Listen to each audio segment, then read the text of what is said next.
শাশুড়ির হাতে তৈরি করা খাবার খেতে প্রত্যেকটা বাড়ির বৌমারাই চায়। হ্যাঁ, আমরা অনেকেই চাই শাশুড়ির হাতে যত্ন, তবে আমরা তো অনেকেই পাই না।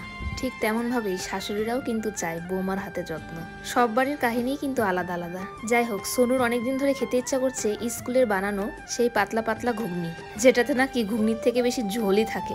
আমাকে সেই কবের থেকেই বলে যাচ্ছে, তনু একদিন বানিয়ে খাওয়াও না। আমি বানিয়েছিলাম, ওর মন মতন হয়নি। ঘুগনিটা আমার ভালোই হয়েছে, তবে ও যেভাবে খেতে চেয়েছে সেভাবে হয়নি। তাই ও আজকে সকাল সকাল নিজেই বানিয়ে নেবে। স্কুলে আমরাও কিন্তু এরকম ঘুগনি খেতাম। ওর বলে খুব ভালো লাগতো সেই ঘুগনি খেতে। এই ঘুগনিতে জলের পরিমাণটা একটু বেশিই থাকে। আজকে রবিবার, আজকে আমাদের বাড়িতে মাংস হবে না, আর আমার মুরগির মাংস আর খেতে ইচ্ছা করে না। তাই সোনুকে বলেছি আজকে রাত্রে দেশি মুরগি খাবো। দেশি মুরগি মাংস খাওয়া কিন্তু স্বাস্থ্যের পক্ষেও ভালো। তাই দুপুরের দিকে আজকে আমাদের বাড়িতে ডিম হবে, ডিম অমলেট করে তরকারি হবে। আর দুপুরের রান্নাটা আজকে মাই করবে। এখন আমি না অতটাও পারি না, আর মা যেহেতু এখন সব দিক থেকেই সুস্থ, তাই মাকেই বললাম রান্নাটা করে নিতে। দেখো, আমাদের সেই পাতলা পাতলা ঘুগনি রেডি, যেটা আমার হাজবেন্ড করেছে।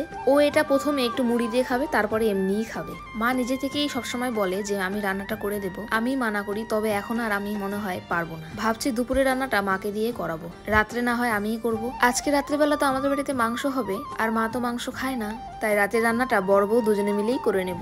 রবিবারে না মাংস ছাড়া ভালো লাগে না, সে খাসি হোক, দেশি হোক বা মুরগি হোক, যে কোনো এক ধরনের মাংস আমাদের লাগবে। তবে আমরা দুজনেই পরিকল্পনা করেছি মুরগির মাংস খাবো না। জানি না সেটা কতদিন। ও যে এই ঘুগনিটা বানিয়েছে, এখানে কিন্তু মশলাও কম, পেঁয়াজ, রসুন, লঙ্কা, আদা সবকিছুর পরিমাণে কিন্তু এটাতে কম। ওর হালকা মশলা তরকারি খেতে ভালো লাগলেও আমার কিন্তু আবার ভালো লাগে না। আমি সবকিছু রান্নাতে টান ঝাল টান লবণ পছন্দ করি। সোনুও পছন্দ করে, তবে ও হালকা মশলা তরকারি খেতে বেশি ভালোবাসে। ও কিন্তু একবার ঘুগনি মুড়ি দিয়ে অল্প করে খেয়েছে, তারপরে আবার এখন প্লেটে নিয়ে খাচ্ছে। ওর নাকি স্কুল সেই ফিলিং আসেনি, এই কারণে এই প্লেটে করে নিয়ে খাবে। একটা কথা বলতে চাই, এই ভিডিওতে একজন আমাকে বলেছে, ঢং দেখলে বাঁচি না, নিজের মাকে মা বলে আর শাশুড়ি মাকে শাশুড়ি বলে।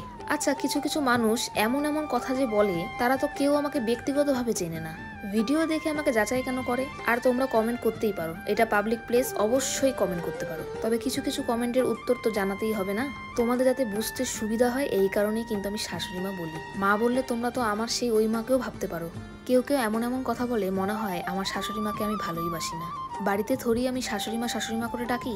অবশ্য মা বলেই ডাকি। বিয়ের পর থেকে আমি আমার মাকে যে চোখে দেখি, এই মাকেও কিন্তু সেই চোখেই দেখি। অনেকেই শাশুড়ি মাকে ফেলে দেয়, তবে আমি আমার শাশুড়ি মাকে কোনোদিনও ফেলবো না, কারণ আমার শাশুড়ি মা আমার বরকে অনেক কষ্ট করে মানুষ করেছে। ছেলেকে কখনো মার থেকে আলাদা করার অধিকার আমাদের বউদের থাকে না। একটা কথা কি, শাশুড়ির সাথে সংসার করতে গেলেও কিন্তু যোগ্যতা লাগে, সেই যোগ্যতা কিন্তু সব বউদের থাকে না। আবার ছেলের হাতে ভাত খেতে কিন্তু মাদের ভাগ্য লাগে, সবাই কিন্তু ছেলের ভাত পায় না। সব সংসারে ঝগড়া অশান্তি হয়, তবে আমরা আমাদের মাকে কোনোদিনও ফেলে দেব না। তোমরা যে যা বলার বলতে থাকো, আমাদের সম্পর্ক কিন্তু এরকমই থাকবে। আর আমার সংসারে কিন্তু কেউই নেই, আমার নতুন একজন আসছে।